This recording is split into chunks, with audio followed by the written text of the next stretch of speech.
Hello హాలే కదా వెళ్దామా ఎంత ఒక 5 నిమిషాలు వచ్చేస్తాను మొహం గడుపుని వచ్చేస్తాను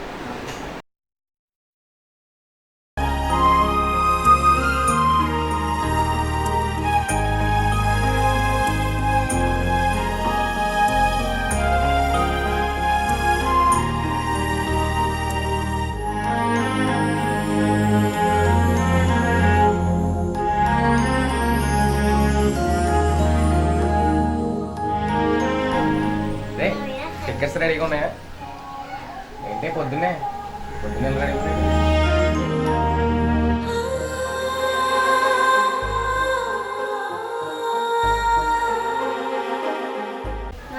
పచ్చడి తిన్నావా? ఇంకా పచ్చళ్ళు ఏంటే ఆల్రెడీ వాట్సాప్లో మెసేజ్ పెట్టేసాను అసలే మూడు అయిపోతుంది వెళ్ళిపోలేకపో చెప్పు వచ్చేదనుకో అయిపోద్ది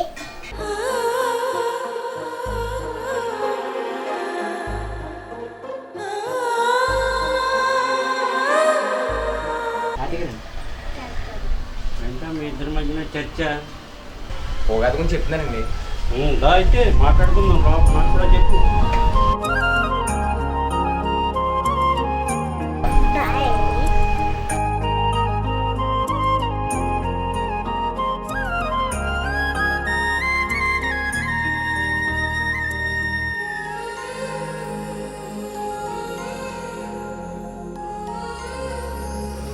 అంటే ఇప్పుడు పచ్చడి గురించి మొదలెట్టుకుంటారు కానీ లేకపోతే పండుగ గురించి మొదలెట్టుకుంటారా? నువ్వేం చెప్తే అది ఏముందండి కిరణాపాటి దగ్గర తెచ్చేసి ఇదిగో బాధ చింతపండు ఎండు మిరగాయలు ఇదిగో బెల్లం ఇదేంటి మామిడికాయ ఏంటో ఇదేమో అది అది పువ్వు అంటారు కదా అదేనండి ఇదేమో ఇంట్లో వేసుకుంటాం సాల్ట్ అండి అంతేగాని ఏముందండి ఏది ఒకసారి చెప్పు మళ్ళీ ఒక్క మినిట్ నెట్లో గూగుల్లో కొట్టి మీకు చెప్తాను. నేటి కుర్రాళ్ళు పచ్చడి పెట్టడానికి కూడా గూగుల్ వెతికేటువంటి పరిస్థితి వచ్చింది. ప్రతి వాళ్ళు ఈ శుభాకాంక్షలు వాట్సాప్ మెసేజ్లో పెట్టుకోవడం ఇవే జరుగుతున్నాయి. వెళ్ళి స్వయంగా చెప్పడం కానీ వెళ్ళి పలకరించడం కానీ ఇవేమి ఎవరికి అర్థం అవట్లే. చాలా బానిసలైపోయారు. మానవ సంబంధాలు మృగ్యమైపోతున్నాయి. మరి దీన్ని అధిగమించాలి అంటే మన ఈ పండగల్ని సరి అయినటువంటి రీతిలో అర్థం చేసుకుని మన పెద్దలందరూ కూడా ఒక పద్ధతి ప్రకారం ఒక శాస్త్రీయతని ముడిపెట్టి ఈ పండగలను ఏర్పాటు చేశారు. ఉదాహరణకి ఈ రోజుని మనం చేసుకునేటువంటి ఉగాది పచ్చడి ఉంది అంటే దాని గురించి జరుగుతుంది చర్చ. ఇవన్నీ కూడా పచ్చట్లో వేసి మనకి అన్ని రుచులతోటి 6 రుచులు ఉంటాయి దీంట్లో. ఆశ్చర్యానికి ఈ ఆనందానికి పులుపు అయిష్టానికి అలాగే ఉప్పులో బాధ ఇవన్నీ కూడా మనిషిలో ఉండేటువంటి షడ్గుణాలు కూడా ఈ పచ్చట్లో ఉంటాయి. ఇవన్నీ కూడా ఈ చేదు పులుపు దుఃఖం ఇవన్నీ కూడా మనసులో దాచుకుని మన జీవితాన్ని ఒక బ్యాలెన్స్డ్ ప్రకారం నడుచుకోవాలి. ఇది ఈ ఉగాది పచ్చడి యొక్క పరమార్థికం. ప్రతి పండుగకి కూడా మన పెద్దలు ఒక సరి అయినటువంటి దిశానిర్దేశం చేశారు. చాలా పాశ్చాత్య పోకడలతోటి ఎక్కడికెక్కడికెక్కడికో వెళ్ళిపోతున్నారు సరిగ్గా అర్థం చేసుకోకుండా. ఉదాహరణకి మన పుట్టినరోజు జరుపుకుంటున్నాం, చుట్టూ ఒక కేక్ ఒకటి పెట్టుకుని చుట్టూ కొవ్వొత్తులు వెలిగించుకుని దీపాలు ఆర్పేటువంటి సంస్కృతి అవుతుంది మనకి. దీపాలు ఆర్పడం కాదు, దీపాలు ఆర్పకుండా దీపం వెలిగించేటువంటి సంస్కృతి మనది. అంచేత ఈ ఎవరు ఏం చేస్తున్నారో దాన్ని ఎలా చేయాలో ఎలాగా మనం అనుసరించాలో అనేటువంటి ఆలోచించకుండా గుడ్డిగా ఒకళ్ళు చేస్తుంటే 10 మంది అది చేసేయడం. అంచేత దీన్ని ప్రతి వాళ్ళు కూడా గుర్తెరిగి ఏ పండగని ఎలా చేసుకోవాలి, ఇది న్యూ ఇయర్ ఎలా జరుపుకుంటావో ఒకసారి వివరించు. ఏముందండి ఈ అమ్మ బైక్ తీసుకొని అందులో పెట్రోల్ కొనుక్కొని సైలెన్సర్ పీకేసి తెల్లవారు తిన్నది అనకుండా తిరిగేస్తా ఉంటే సూపర్ ఉంటుందండి.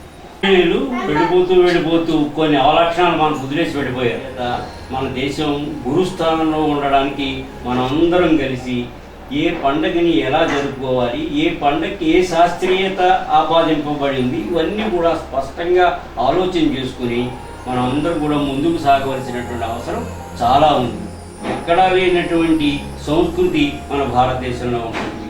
పాశ్చాత్యులు కోరుకుంటూ ఉంటారు ఈ దేశం యొక్క సమగ్రతని, ఈ దేశం యొక్క పవిత్రతని అర్థం చేసుకున్నటువంటి అనేక మంది పాశ్చాత్యులు మళ్ళీ జన్మంటూ ఉంటే భారతదేశంలోనే పుట్టాలి అని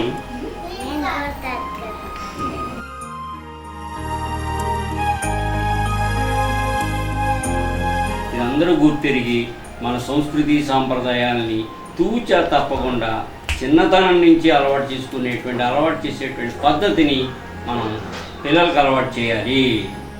తాతయ్య గారు పచ్చడి తినాలనుకుంది. తాతయ్య గారు రా అమ్మా, లోపలికి రా. నమస్తే తాతయ్య గారు. వాళ్ళు ఉగాది కాబట్టి మా అమ్మగారు ఉగాది పచ్చడి ఇది పండగ అంటే తీసుకుంటా నాన్నగారు ఒకసారి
కాలం మళ్ళీ వచ్చే అనంత సొగసుల వేడుక తెచ్చి తెలుగుల వెలుగులు చెరగని మెరుపులు ఉగాది పండుగ నిండుగా వచ్చే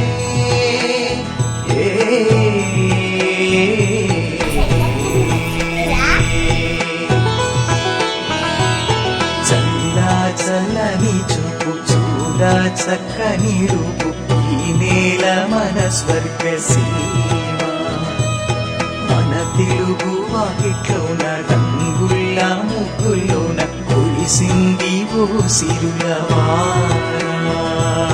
చల్ల చల్లని చూపు చూడ చక్కని రూపు ఈ నేల మన స్వర్గ సీమ మన తెలుగు వాకిట్లోన రంగుల ముగ్గుల్లోన కురిసింది ఓ సిరుల